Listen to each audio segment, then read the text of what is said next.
We live in these environments that are not challenging. And again, diversity and environmental challenges is what causes us to adapt. So we can have adaptation, but not necessarily evolution. So the question is, what are we doing to adapt? What are the stresses that we're intentionally putting on ourselves to adapt? And I think there's growing awareness around this important brain element, especially when we're talking that non-REM deep sleep, that stage 3 deep slow wave sleep that is so critical for cognitive health because of the clearing of those toxic proteins that occur due to the lymphatic flow. I do a 30-minute to 1 hour compression and I'm good to go. It makes all the difference. It's clearing out that junk. Well, we have that same junk in our brains. Now, I can't compress my brain. We have a cranium there to prevent that from happening, but we clear that lymphatic drainage, we do it at night. So if you want to get obsessive over one thing, I think it should be the fact to be... Welcome back to the 90% Healthy Podcast. Hey, Don. How are you? Hey, Klaudia.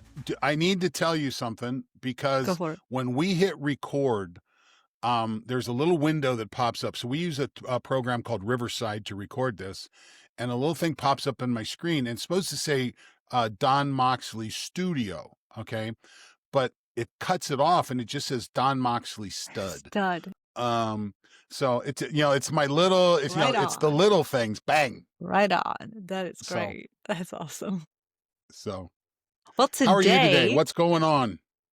I'm doing well. I'm in Florida. I'm cruising. Actually, full disclosure, we are recording this pretty much back to back because next week I'm going to be in Ecuador when this episode is going live. So it's such a hard life being Klaudia Balogh.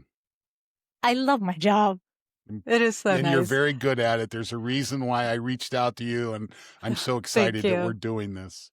So we just wrapped up our part 1 of this episode, which is talking about longevity key performance indicators. We covered movement, we covered nutrition and diet with a little bit more depth than we usually do. So if you didn't listen to that, please go back and kind of comb through it briefly or watch the whole episode and take notes, which is also great, and give us some questions. But in this part 2, we are going to cover a few additional key performance indicators to help you understand what specific things you can look at in order to make meaningful change for your health span, the years that you're living in good vitality and in good health.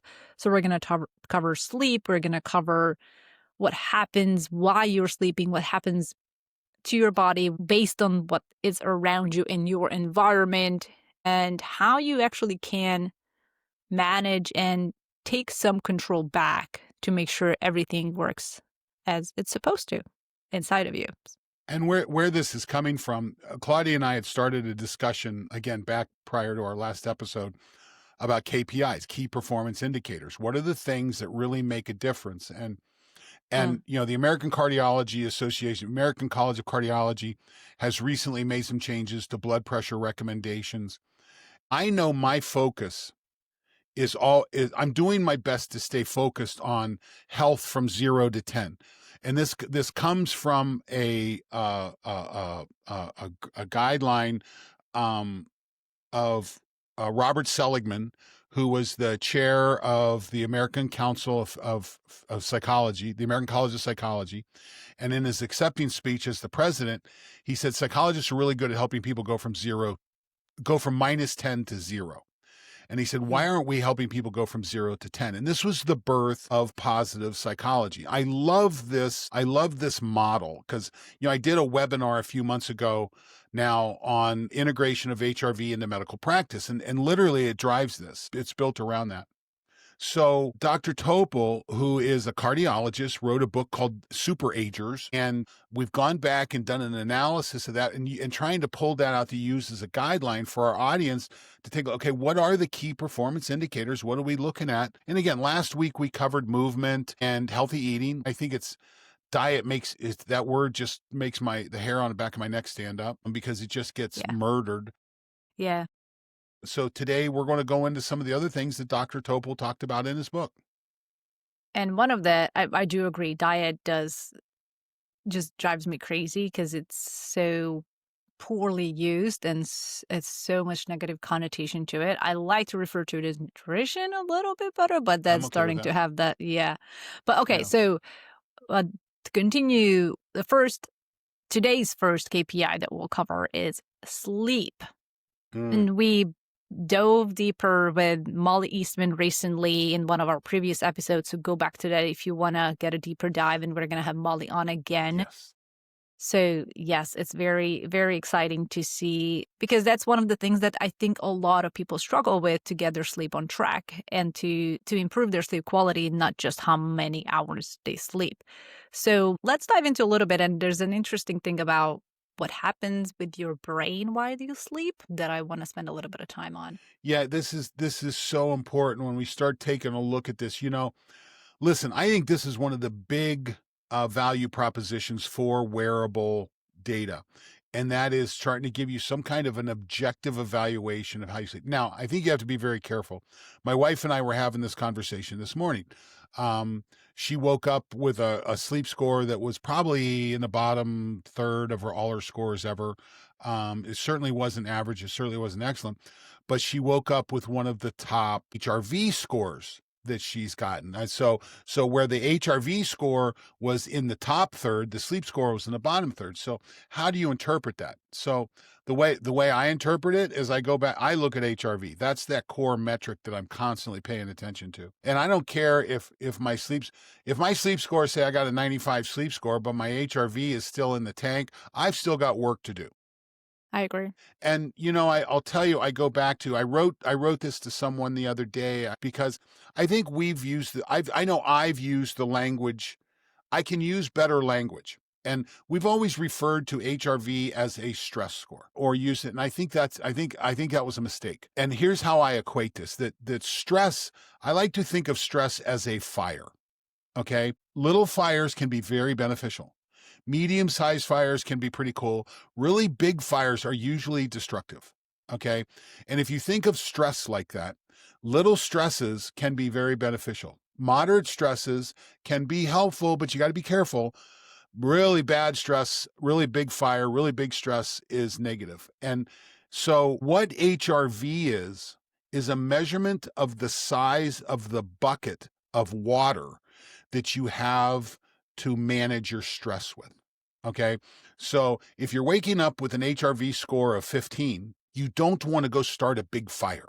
Okay. You want to do your best to keep the fire down. And then, as this evolves, we talked a lot about this in the last episodes with the advent of AI and some of the things we're going to see develop in the very near future. Klaudia, I talked about this in the last episode. I really expect my glasses to become my phone. I expect the camera on them. I expect the earphone on them. I expect my lens to have a projection of what I want to see. I expect to stop carrying this at some point in time. We're kind of getting a little bit close to that. I can put my Apple Watch on and I can go out for a bike ride and I don't need to put my phone in my back pocket because I can have a cell signal right to my watch. Now, I can't see the screen. I can't see a lot of that, but I think we're close to this. Well, this is going to get even better with some of this new technology. And I think sleep scores sleep awareness, sleep quality awareness is one of the real benefits of wearable tech. Yeah. But how you interpret the data is so important. Okay. And it's not one number. You've got to listen. If I bake a cake in the oven, I have intensity and duration. I have what the oven needs to be set on and how long it's in the oven. Okay. Same thing with sleep scores, same thing with exercise, intensity and duration. And there's multiple variables that feed to that. But not only when I bake the cake in the oven do I have intensity and duration, temperature and duration, but I may also take a toothpick and stick in the cake to see if it's completely finished or not. So I now have a third indicator I'm looking at. Those are all KPIs. Okay. Yeah. Certainly the toothpick is the cake baked, so, and that's what we're talking about in these episodes, that sleep, it's our third rock in the jar. If you go take a look at, it just dawned on me. I need to get that paper up on my Train, Recover, Win website. And I'll tell Yeah, you that's what, I'll try great. and have that up in the next couple weeks. What is What are the rocks in the jar? Where does longevity come from? What is this? How have we evolved to the place that we're at? But sleep is the third rock in the jar. The first rock in the jar, what I consider most important, is movement. Now, maybe Molly Eastman will disagree with me because she's a sleep expert. I'm an expert in exercise and recovery. That's fine. They're both important rocks in the jar. A good dietetics person or a dietitian or a nutritional person may think that nutrition is more important than movement. I don't. I think nutrition's important. It's critical. We talk about that in the last episode. But sleep moves the needle, particularly when you have tools that you can measure. Okay, am I ready? How deep is my bucket of water to deal with the fire that's coming in my stress for that day? And sleep is one of the big hoses that you put water in the bucket with. No doubt about it. That is true. Yes, and it's not just the amount of sleep. I mean, we have some recommendations across different platforms. Keeping it less than 6 hours is not great. More than 9-10 hours is also not great long term. So you want to have that between 7 and 9 hours. But I think what's even more important than that, and I've heard it talked about, I've heard this being talked about, where the consistency of your bedtime and awakening times are even more important than duration. So if you want to get obsessive over one thing, I think it should be the fact to be a regular go to bed at the same time and wake up at the same time as much as possible, because your body loves consistency. And we know listen, we know how hard that is. Listen, you've not had the opportunity to raise a child yet, okay? And what you can learn is that when a child comes into your life, all rules are off, okay? It's I'll their be a mom world. soon, so maybe to an It's extent. their I'm just gonna world. spoil the kids, so never. You just live in it, okay? And we go back, with my wrestling team that we worked with, we found that HRV was just a KPI in performance, particularly in the national tournament. And you know what, Klaudia, when you've been training your whole life to go wrestle in the national tournament, the night before, you're probably going to get a crappy night's sleep. Okay. Because the anxiety, there's a lot going on. Your mind is spinning. That you're at the doorstep of this thing that you've been working for. I had a journal. I remember back when I was wrestling, I had a journal of 2 years straight, every day making notes, journaling what I was doing, what was going on. It was critical. And I think journaling is a really important process for not just wellness, but performance. But that's okay. One bad night will not take away from a good week. Okay. But the other side of this with sleep, one good night will not wake up for a bad week. Okay. Indeed. So this is what's so important. And you know what? I get it. I know I've been off the market for 37 years. I'm not out catting around in the bars trying to find a mate, do things like that. And man, I'm telling you what, back then we went hard. Okay. We went really hard. Probably left some performance on the table, but we thought if you can get through the workouts, you're doing okay. But having that sleep score, and I'll tell you, I have 1-to-1 experience with athletes where we've done an analysis. We said sleep is an opportunity here, make these changes, and boom, it changed performance. That's why sleep is a KPI. And I love that you mentioned, yes, I think it helps optimize performance. And I wanted to dive a little bit deeper into the brain because it was mentioned in your KPI, and I think it's important. And I think there's growing awareness around this important brain element, especially when we're talking that non-REM deep sleep, that stage 3 deep slow wave sleep that is so critical for cognitive health because of the clearing of those toxic proteins that occur due to the lymphatic flow. And when I first talked about this, I can't remember who it was, but I mentioned lymphatic flow, and they were like, "You mean lymphatic flow?" And I'm like, "No, lymphatic there is a flow. thing called lymphatic flow in the brain." Tell me a little bit more. Yeah, so listen, the brain is full of nerves, fat and proteins, okay? And there are byproducts. Your brain uses 20 to 25% of all the energy your body produces. Okay. There's so much going on in that 6 inches between your ears. It's ridiculous. And part of metabolism is clearing out the byproducts of metabolism. And there's all kinds of them. Okay. We can get to the simple ones, the CO2, H2O thing, kind of stuff, but there's really a lot more than that. And lymphatic and glymphatic clearage is really important. We see these superstar athletes now wearing compression garments. We use them in our family. We have a compression garment in our family. And you know what? I'll tell you, I travel with mine. When I'm going to a conference and I have connecting flights, my knee, when I get to the location we're getting to, is absolutely screaming at me. It is not happy. I get to the hotel room, I pull out my compression garments, I do a 30-minute to 1 hour compression, and I'm good to go. It makes all the difference. It's clearing out that junk.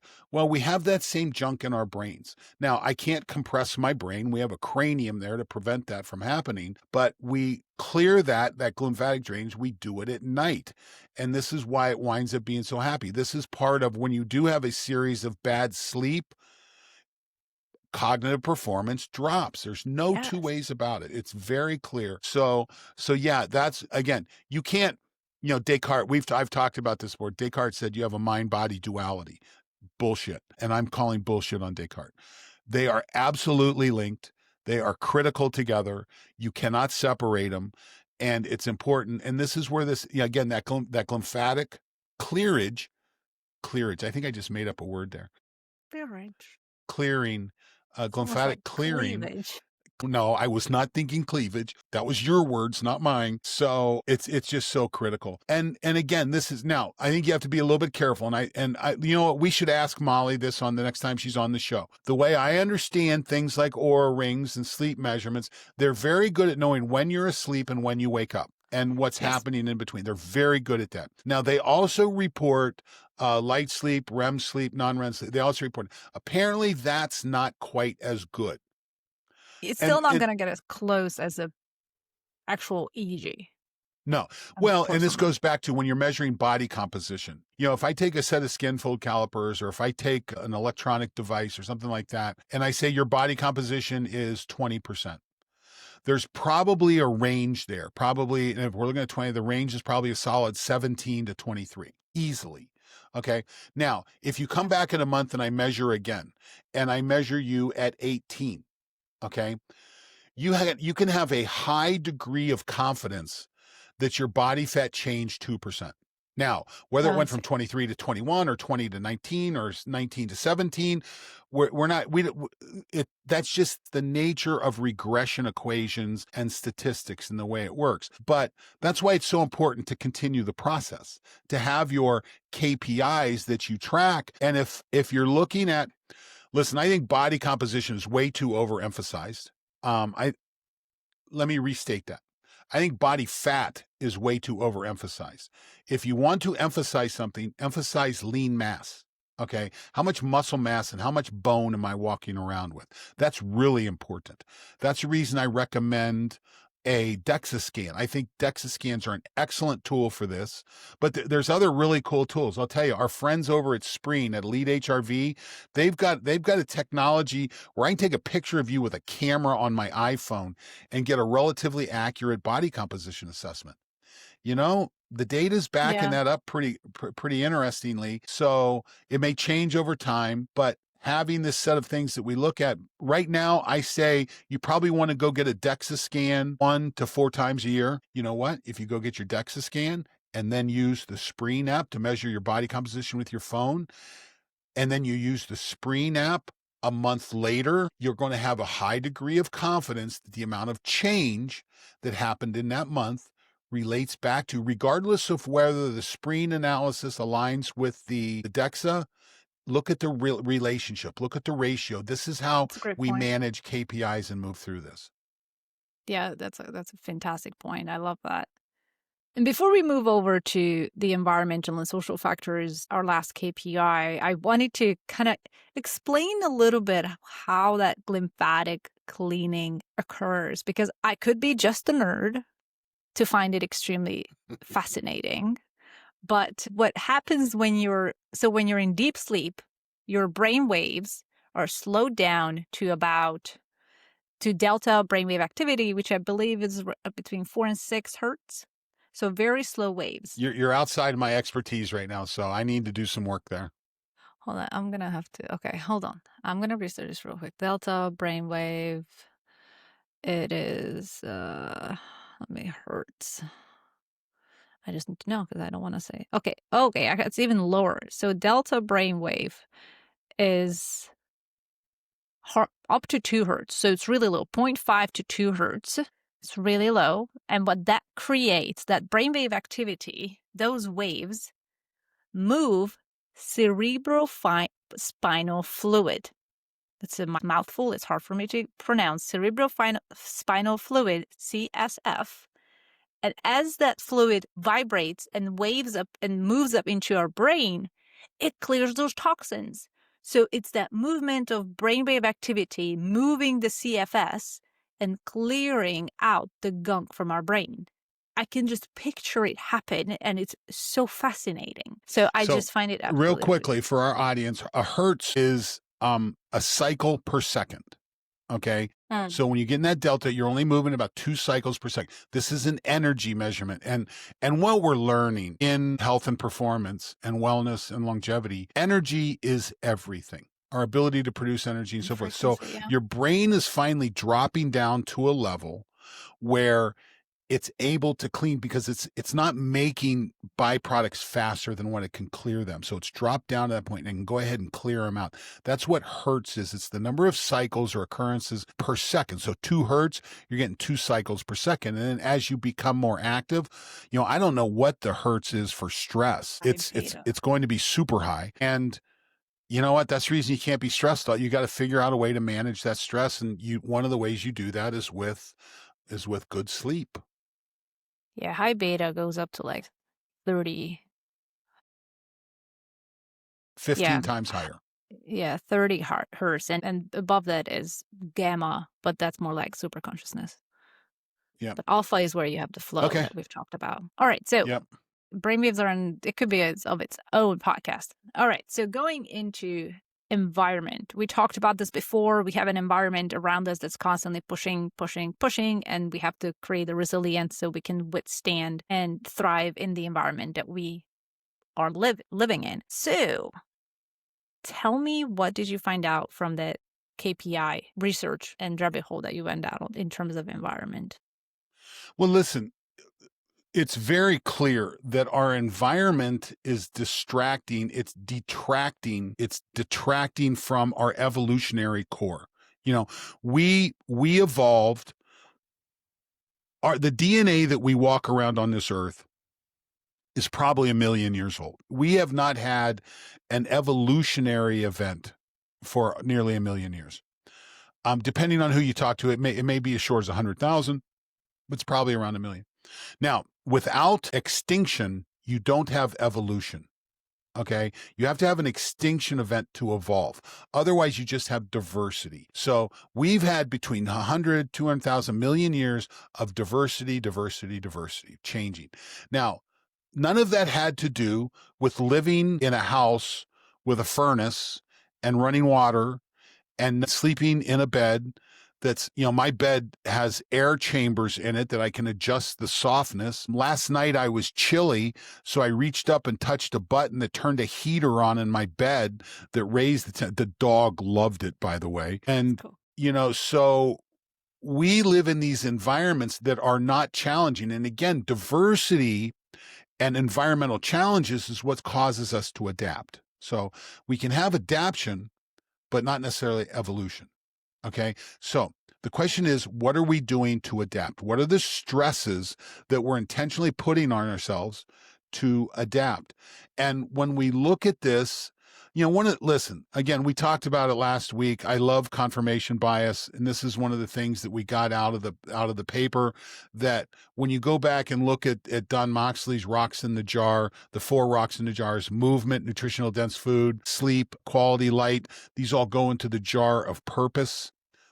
One of the challenges, purpose is hard right now. Back prior in evolutionary terms, what was your purpose? Live and reproduce. That was the goal. Live and reproduce. Well, we're now living long beyond our reproductive years, almost twice as long. So the question now becomes, okay, what is my purpose? As a 60, 70, 80-year-old, what is my purpose? Well, I feel like I'm fulfilling part of my purpose. I have reproduced. I do have my child. She is a functioning part of society. I'm excited about that. But now I'm trying to be the sage elder in the population to help other people learn from this. So that's my purpose. My personal purpose is to live a life that I enjoy. I'm happy, I'm able to engage in happiness. I'm able to engage in this. So, one of the things we haven't talked to up until this point is the importance of community. And I'll tell you, Klaudia, I've struggled with the concept of community, and should community be a rock in the jar? And I've chosen not to put it there because I believe when you're meeting the needs of the four rocks in the jar, you're moving adequately, you're getting nutrient dense food, you're sleeping well, you're getting quality light, you're limiting toxic light, and you have a purpose, community will come to you. My community, Klaudia, you are a huge part of my community. Okay. You and I met at a biohacker event. God, it's been 5 years ago now. We've had this great relationship. Now, we may not be in the same room, but we have a regular relationship. And I think if I went down through the texts on my phone, I would have relationships. As much as we bitch about technology and these kinds of things, used correctly, they can be very impressive. And I have those relationships. And now I have a business, the trainrecoverwin.com website, where I'm in, I have an athlete that just competed in the future Olympians in rowing and kayak in the Czech Republic. Nice. Her mother was an athlete I coached on the volleyball team at Ohio State back in the early 90s. This kid went to the Czech Republic and freaking thrashed people. Okay. She was winning races by 2 to 5%. Okay. Her boat was a full boat length in front of everybody. Now, okay, listen, this kid trains. Her mom gets it. Her dad gets it. She understands what it takes. All I did was step in and say, okay, here's a little tweak here. Here's a little tweak here. It's the aggregation of marginal gains. Are there 10 things that get 1%? It's the topic of our podcast, Klaudia. It's the 90% healthy podcast. What are the 1% things we can do? Well, when you do this now, when our listeners do 1% and they get 10%, I don't have a finish line photo that I can put up of them. If you do have something, if you listen, you make a change, we'd love to see it because we want to talk about it. But yeah, this is the thing that we go into. What is the 90%? These are the KPIs that go into it. So, taking a look at your lifestyle, taking a look at the environment that you're in, understanding that there are these 5 elements, the 4 rocks in the jar. Okay. Decide, okay, which one of these am I going to go after? Don't do them all at once. Okay. You can do 2. You might be able to do 3, but trying to do them all at once is too much. But as you make changes, they aggregate. You aggregate the marginal gains. Then all of a sudden, the aggregation of those marginal gains make all the difference in the world. Amen. There. Okay. They do. I'm behind the pulpit. But it is so true. And some listeners are just getting started. Some listeners have already made plenty of change, and maybe they have just hit a plateau. And I hope that these episodes and previous one really gave them some more ideas to look into what are some additional small tweaks that I can make in order to see additional improvement or feel even better, feel even more sharp, perform at even a higher level. So I think it's find where you are. And if you're not sure where to go next, ask us. Let us know. This is what the things I have done. I'm not sure which one should be the right next step. We are here to help you, and we are here to help guide you and just to be able to go to the right direction instead of feeling overwhelmed and not do any of it at all. And one more thing that I wanted to mention, just a And quick example. here's what I can promise. I want to make a promise here. Okay, I've been talking to a couple investors about buying a company recently, and we were talking about what makes us unique. If you come to me, you will not get dogma.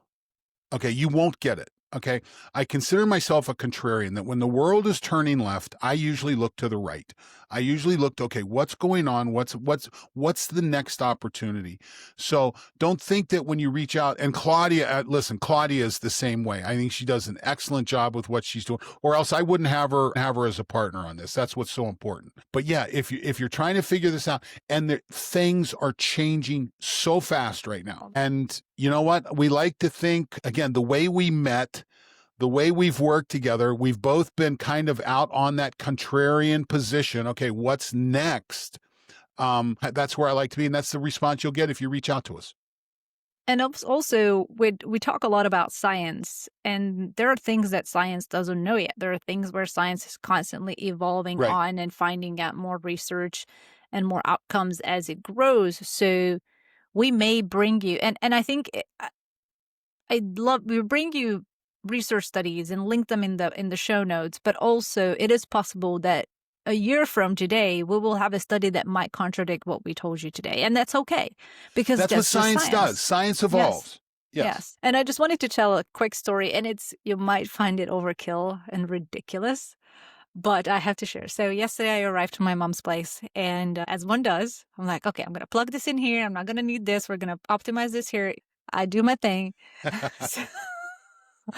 So she's just laughing. And so she had these, those plug-in air fresheners. Yes. Her place always smells really nice. And it smells great. And I walk into the bathroom and it had it in there. And I'm like, all right, we can unplug this. She's like, why? And I'm like, I was trying to explain to her, well, when the electricity warms up this little oil and fragrance that it has in here, you're breathing in these forever chemicals, these PFAs that you're not going to feel. I don't think you're going to feel this as something that's impacting your body in a negative way, because generally she's got a lot of things that she's doing right in terms of her health. But that was the next step that I wanted her to see. That's the next step, to get those chemicals out of her environment. And I just plugged in a Himalayan salt lamp for evening light. And I was like, is there another one in the house? And like, yeah, there's one over there. I'm like, okay, well, I'll unplug that too. So what do you think about essential oils? So when you take a look at essential oils, see, because I'm a huge fan of terpenes, natural plant molecules, and what they do, use them a ton. I'm a huge fan of that, but I agree with you. I don't want this thing that's full of, I want to look at the list of the chemicals that's involved. And if it's not almond oil and linalool, if it's not a single or two oil thing, I don't want to touch it. Yes, I love essential oils. I mean, I diffuse essential oils in my place. So I think those are great because it's just a natural substance. It's not something chemical that a lot of these fragrances have.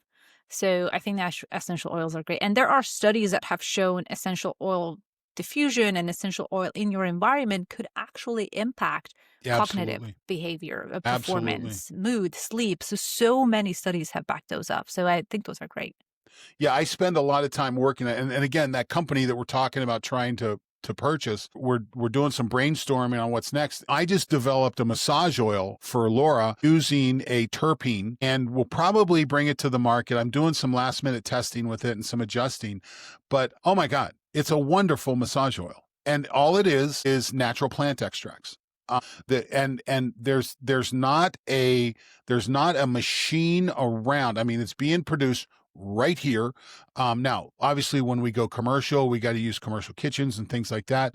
But as I experiment with it, and it's smelling really good, and I think we're going to call it Uncle Don's Slick Shut, something like that. Don't you think that's a good name? Hilarious. It's a little long from a marketing standpoint. A little long name. Okay, I'll tighten it up. That's funny. Okay, one more thing that I wanted to touch on is how frequently should someone go and, okay, let me see if what I have been doing the past X weeks is working or not. whether I should keep doing it? I really, well, it depends on how long it takes to see change. I'll tell you a funny story about this. Back when I first became a professor of exercise physiology, Klaudia, we were teaching people to measure their heart rate with 2 fingers on their carotid. We were told people that you can measure a change in your flexibility in a day. You can measure a change in your strength in a week. You can measure a change in your cardiovascular system in 3 to 4 weeks. And to see a change in body comp, it took 5 to 6 weeks. That's what we were teaching back then. I then got a device. It was called a Velotron. It was a bike ergometer. And I was wearing a heart rate monitor. And this bike ergometer gave me highly precise wattage output. So when I rode the bike, it gave me an average wattage. And so I went from teaching kids, you can see a change in cardiovascular fitness in 3 to 5 weeks. I could see it daily. I could see my cardiovascular fitness change daily with the right device. And this is what's changing right now. Okay. The idea that you're going to measure heart rate using 2 fingers on your carotid is laughable. It's absolutely laughable now. I've got to believe everyone listening to this podcast right now has a device on their wrist that is so much more accurate than that. It's ridiculous. And you bought it and you don't even know it does it. Half of the people don't. Okay. And what's more important than knowing what my heart rate is now, it's knowing what my heart rate was during the entire period of the workout. How many buckets? Was I zone 1? Was I zone 2? Where was the most time spent? That's where the value prop comes into play. It's not about instant measurement right now. It's about what's happening over time. It's not what my heart rate variability is right now. It's about what my heart rate variability has been doing for the last week, month, quarter. Okay. Or year. I'll tell you, I go back and do analysis of my HRV based on June this year versus June last year, because there's seasonality that comes into play. There's circadians that come into play. There's all these different pieces. So, okay. Now, long story short, short story long, I guess I should say. I look at my cardiovascular behavior every time I work out. Okay, I have a heart rate monitor on. I'm usually exercising on a device that gives me workload feedback. I make that analysis, but I won't do a VO2 test. Listen, if you've listened to the podcast, you know I'm not pro VO2 test. I think you can get this information, but I look at my resting heart rate over time, usually look at that quarterly.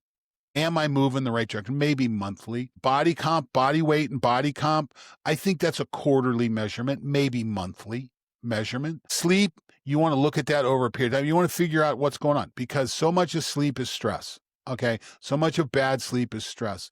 And you got to tweak them. You can do some things to tweak sleep. I'll tell you, there's supplements that really work well.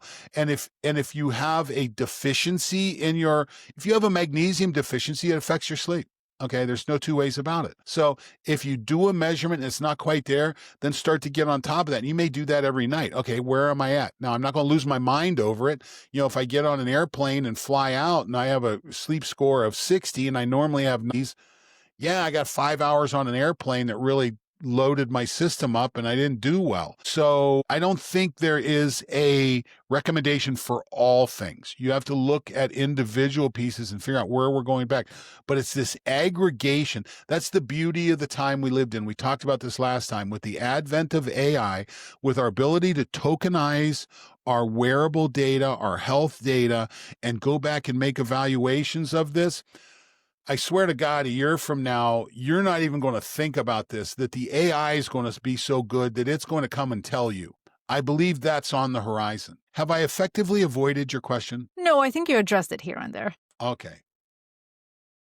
But I think something to really take away from this is that you don't measure everything on the same timeline. No, absolutely There are not. certain things you measure over a period of a week, over a period of 4 weeks, over a period of 3 months, depending on what you're looking at, or a period of maybe. And we talked about this early on when we started the podcast. I talked about physiological economics. Okay. There's part of your economic outlook. How much money is in my wallet right now? Do I have enough money to go buy lunch for everybody? I can have economics of short term. Do I have enough on my credit line, or do I have enough in my bank account to buy something at Tractor Supply? Do I have enough money in my investments for retirement? Okay. There are different ways to look at these things. And again, physiological economics applies to physiology too. Am I investing the right amount of time in movement? Am I investing the enough time in nutritional tracking? Am I investing enough emphasis or energy in sleep optimization? Am I investing enough time and energy into light management, both healthy light and elimination of toxic light? This is an economic evaluation that we do. The amount of money that's in my wallet is not an evaluation of my ability to retire. Yes. So one's a short term, one's a long term, and this applies to physiological measures as well. And also something to mention here is that when it comes to longevity, and I love that you hinted at it, where it's rooted in action.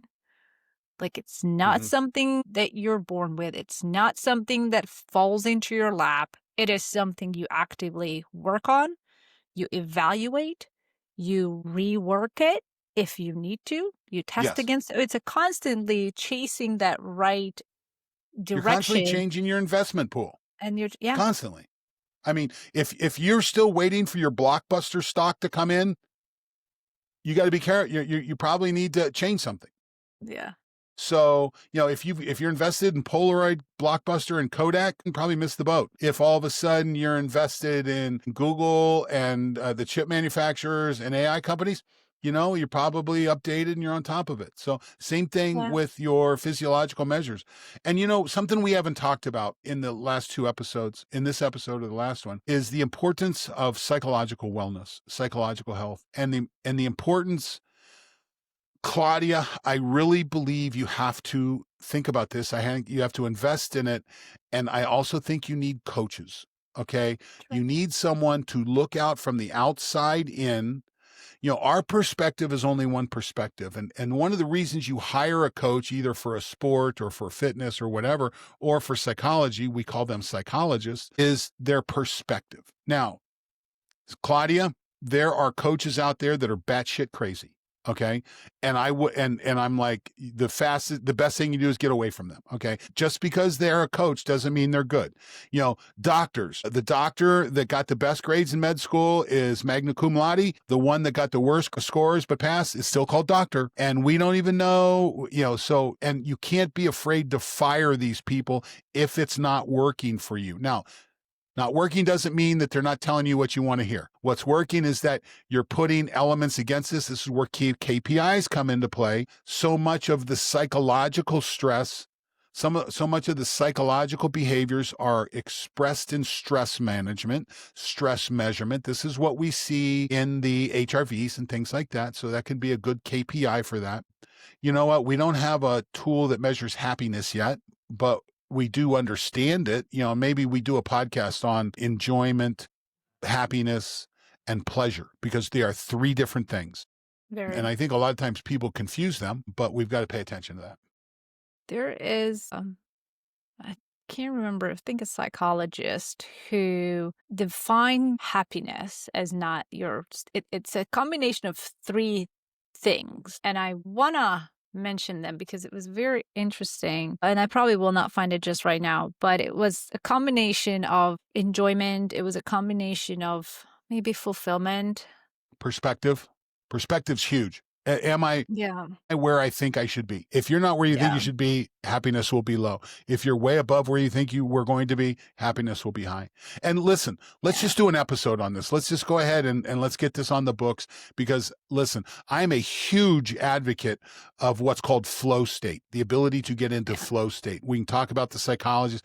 I don't know, maybe I can reach out to Steven Kotler and see if we can get him on the podcast. So I'll give it a shot. But flow state is this critical element, whether you're in athletics or performance or wherever, that's enjoyment. When I put a spoonful of butter pecan ice cream on my tongue and nerves come together, that's enjoyment. Okay. Yeah. But there's problems with enjoyment because those nerves have to reset. That second spoonful is not as impactful as the first spoonful. So you start chasing the dopamine, and this is where addiction comes into play. But if you understand flow state, that enjoyment state is very reproducible and very durable. So let's just do an episode on that. Yeah, that would be very cool.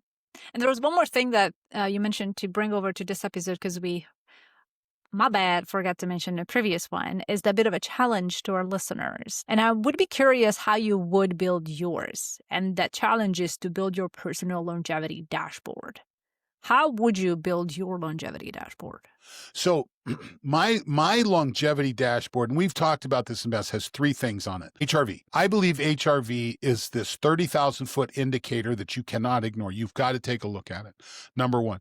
Number 2, watts per heartbeat. This is going to be a measurement that's going to include mitochondrial effectiveness. It's going to include a lot of things. But when I exercise at a given wattage. Let's say I'm exercising at 100 watts on a particular exercise. And my heart rate is, let's make it easy, is 100 beats a minute. The next time I work out at 100 watts, if I'm getting more fit, my average heart rate will drop 99, 98 beats per minute. If I'm under too much stress, if I have an infection, if I have something going on, might be a little bit higher. But watts per heartbeat for me is something I pay a lot of attention to. And my third is nighttime resting heart rate, which is an indicator of cardiovascular fitness. I've done so many VO2 tests, Klaudia. I don't, and unfortunately for me, it turns into a contest. And when it turns into a contest, I am just look out, hell bent for no good. Why does it turn into a contest? There's something to achieve, and I tend to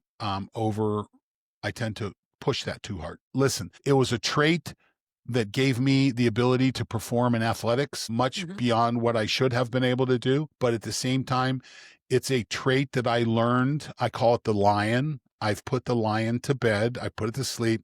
I'll tell you a funny story.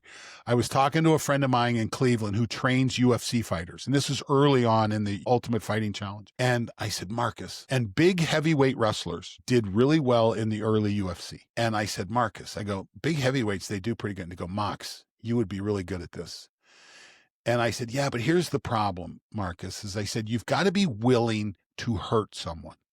When I wrestled, I hurt a couple people and I felt bad about it. I dislocated 2 different wrestlers' shoulders in 2 different situations, but I felt really bad about it. And Marcus says, Mox, we just have to reawaken your lion. And I'm like, no. That kitty is staying asleep. I am not going there.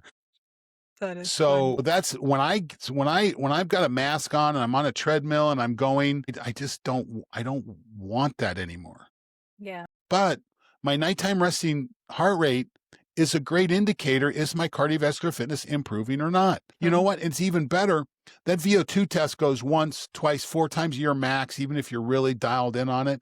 I get my nighttime resting heart rate every day. When I get on that treadmill to do the VO2 test, we don't know if I have a viral infection that's going to express itself symptomatically in 2 days. It's going to lower my performance. I see that every day with my nighttime resting heart rate.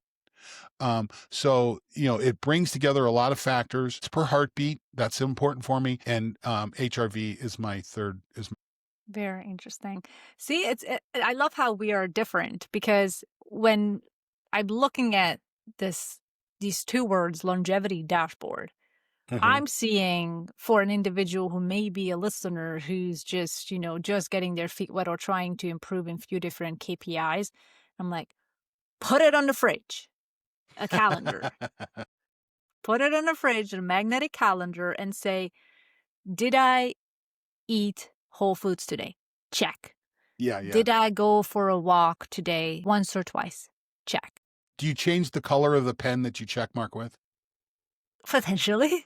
I Most knew likely. you did. See, my problem is I lose the damn pen. Okay. That's my problem. Okay. It's also magnetic. It's on the fridge. I get it. So that's how I see from a beginner standpoint, longevity dashboard. Okay, did I do this? Did I do that? And then add on top of it, or along with it, the sleep metrics. Did I go to bed at the same time, wake up at the same time? So I would start with those, and then graduate into your longevity dashboard. Where I'm like, all right, now that I have these things part of my routine, let me take a look at what's inside and how it's impacting me, and then. That's how I imagine the longevity dashboard. And the truth is, Klaudia, we're all different. Okay. Oh yeah, and that's why I wanted to say that. And yes. And I don't think. And listen. If someone reached out to me and said, "Listen, I'm just getting started," I would probably go back towards what you talked about. So journaling. This is journaling. is what Yeah. that is. And I actually put an entire section. I just wrote a book that I called The Complete Athlete, The Guide to Peak Performance. And while we go through what I call the performance triangle, I put a section in that's called, it's your secret weapon. It's called journaling. So literally that could be the behavior that changes everything. So I'm with you on that. And I don't want to detract from it, but, and that's, you'll learn a lot from that process. Oh, yeah. I totally agree. And it gives you something to see in terms of your performance. Something that, because often people like, oh, I don't know, did I? And with journaling and logs, it's always a question of, do I remember correctly? Right. So yeah, it's just an easy way to get started on a longevity dashboard if you don't want to overcomplicate it, over digitize it, over technologically complicate it. This is Yep. the step one, and then graduate into all of the metrics that you can track. That I think what you mentioned, those three are critical. I think those are fantastic KPIs to go after when you're just getting started, and then slowly add some more. Very cool. But let me be very clear. Mine are not always moving in a positive direction. Neither Environment of mine. kicks in, shit kicks in, things Yeah. change. And there's so many times I'm like, okay, let's go back. Let's get started. Essentially starting from scratch and starting to work your way back up happens all the time. Because Yeah, it's the question it's is life. not, it's what's the next right move I can make. Right. It doesn't Right. have to be. I used to be the person, oh, I'll just start on Monday and it's Thursday. Yeah. So the rest of the week goes to complete shit. I'll tell you, Klaudia, I started to do better when I started to have compassion for myself. When I quit criticizing myself. For instance, in my biohack list, we talked about this in the last one. I have red light, I have sauna, I have things, I have exercise too. But you know what? Sometimes it's just like, God damn it, get in the sauna. Okay. Don't let the day go by without sitting in front of the red light panel or sitting in the sauna. Not only do I not have to put on workout clothes, I don't have to put on any clothes. When I get in the sauna, I'm naked. I just have to make sure and wash the towels when I'm done. But yeah, I change my environment to get what the benefit that I want. That's why I live in a 42-foot fifth wheel recreational vehicle with a sauna. We didn't start this until I could figure out how to do that. A sauna will be part of my life forever. Yeah. The data is clear on this. It's very clear.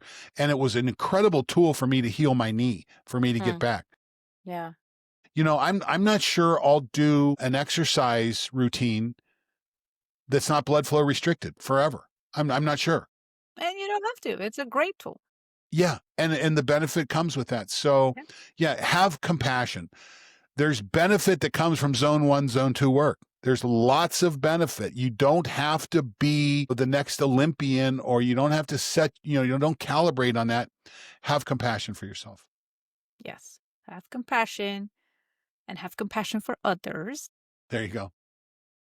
Be kind. And be kind, and make sure to subscribe to our channel since you're on that kind That would be train. very kind.